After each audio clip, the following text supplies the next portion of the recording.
Hello বন্ধুরা, কেমন আছো তোমরা সবাই? আশা করি তোমরা সবাই ভালো আছো, সুস্থ আছো। আর আমিও খুব ভালো আছি, সুস্থ আছি। তো শুভ স্নান যাত্রার অনেক অনেক শুভেচ্ছা জানাই আমার ইউটিউব পরিবারের সকল বন্ধুদের। তো আমার দেখো এখানে পঞ্চগোপাল কিন্তু বসে আছে। এটা হচ্ছে সকালে ড্রেস পরানো হয়েছিল, তো সকালে সেবা দেওয়ার জন্য এখানে ফুল দেওয়া হয়েছে। আর এখন আমি গোপাল সোনাদের পঞ্চামৃত স্নান করাবো। তো পঞ্চামৃত স্নান করানোর জন্য আমি গোপাল স্নানের জন্য আমি কিছু জিনিস এখানে রেডি করে নিয়েছি। তো চলো সেগুলো আবার তোমাদের সঙ্গে শেয়ার করি। তো বন্ধুরা দেখো, এখানে আমি সব কিছু রেডি করে নিয়েছি, কেননা স্নান করানোর সময় যদি সব কিছু কাছে রেডি না থাকে না, তাহলে কিন্তু একটু অসুবিধা হয়।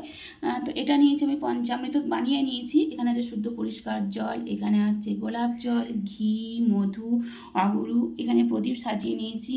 এখানে নিয়েছি আমি তুলসী পত্রের একটা মালা গেঁথে নিয়েছি, যেহেতু জগন্নাথ দেবের স্নান যাত্রা, তাই আমি প্রভু জগন্নাথ দেবের উদ্দেশ্যে কিন্তু এই মালাটা আমি তৈরি করেছি। এখানে চন্দন আছে, এখানে হচ্ছে সাদা চন্দন। এই পাত্রতে আমি গোপাল সোনাদের স্নান করাবো, আর এই পাত্রতে হচ্ছে আমি প্রভু জগন্নাথ দেবকে স্নান করাবো। এখানে আমি নিয়েছি কিছু সাদা ফুল, আর এখানে আমার গোপাল সোনাদের জন্য ড্রেস রয়েছে, পঞ্চগোপালের জন্য আমার ড্রেস রয়েছে, এবং এখানে প্রভু জগন্নাথ দেবের জন্য ড্রেস রয়েছে। আর যেহেতু আমার জগন্নাথ দেব একই ফ্রেমে, তাই আমি জগন্নাথ দেবের জন্য একটি পোশাক কিন্তু আমি নিয়েছি। এই যে আমার প্রভু জগন্নাথ দেব এখানে বিরাজমান। তো এখন আমি প্রভু জগন্নাথ দেবের স্নান করাবো। আর এখানে আমার একটা গোপাল সোনা রয়েছে, এই দেখো। আর এখানেও রয়েছে আমাদের গোপাল সোনা। তো দেখো, দামোদর, এটা হচ্ছে আমাদের দামোদর। তো চলো এখন আমি গোপাল সোনাদেরকে স্নান করিয়ে নিই, জগন্নাথ দেবকেও স্নান করিয়ে নিই।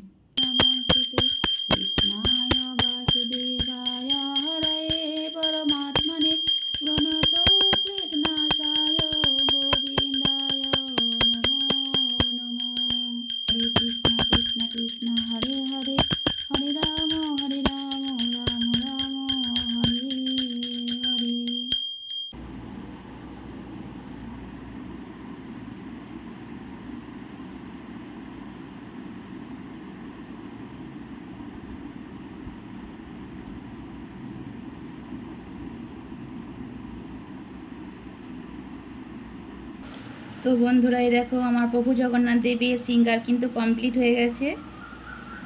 কেমন লাগছে প্লিজ তোমরা কিন্তু কমেন্ট করে জানাবে। হরে কৃষ্ণ কৃষ্ণ কৃষ্ণ হরে হরে, হরে রাম রাম রাম হরে হরে, কৃষ্ণ করুণা সিন্ধু দীনবন্ধু জগৎপতে। তো বন্ধুরা, এই যে আমার গোপাল সোনাদের সিঙ্গার করানো কমপ্লিট হয়ে গেছে। দেখো কেমন সুন্দর লাগছে, কি বলবো, কিছু বলার নেই, কত সুন্দর লাগছে। দেখো, জাস্ট ভাষা হারিয়ে ফেলছি আমার গোপাল সোনাদের সিঙ্গার দেখে। আর এই যে প্রভু জগন্নাথ দেবেরও সিঙ্গার করানো কমপ্লিট হয়ে গেছে। আর ভোগ নিবেদন করে দিয়েছি। আমি আরতিও করে নিয়েছিলাম, কিন্তু আরতিটা আমি তোমাদের সঙ্গে শেয়ার করতে পারিনি, তার জন্য আমি দুঃখিত। এখন এই যে ভোগ দর্শন করে নাও। আজকে গোপাল সোনাদেরকে আর প্রভু জগন্নাথ দেবের উদ্দেশ্যে আমি 21 ভোগ নিবেদন করেছি। তো ভোগ দর্শন করে নাও তোমরা সবাই, ভোগ দর্শনে দুর্ভোগ কাটে। আমাদের সবাইকে বলবো, আমার প্রভু জগন্নাথ দেব এবং আমার পঞ্চগোপালের উদ্দেশ্যে যে ভোগ আমি নিবেদন করেছি, সেই ভোগ তোমরা একবার দর্শন করে নাও। সবাই বলো একবার রাধে রাধে। রাধে রাধে বললে আমার প্রভু জগন্নাথ দেব, আমার গোপাল সোনারা খুব খুশি হয়। তাই বলবো, সবাইকে বলবো যে সবাই বলো, কমেন্টে লেখো সবাই যে রাধে রাধে, জয় জগন্নাথ, জয় বলরাম দেব, জয় বলরাম, জয় সুভদ্রা, সবাই বলো। আর কেমন হয়েছে প্লিজ তোমরা কমেন্টে জানাবে। আর যদি কিছু ভুল হয়ে থাকে তাহলে প্লিজ তোমরা কমেন্টে আমাকে জানিও, সেই ভুলটা আমি আবার সংশোধন করার চেষ্টা করব। তো বন্ধুরা চলো, ভিডিওটা এই পর্যন্ত রাখছি। সবাই ভালো থেকো, সুস্থ থেকো, আর দেখা হচ্ছে আবার পরের ভিডিওতে। টাটা সবাইকে, রাধে রাধে।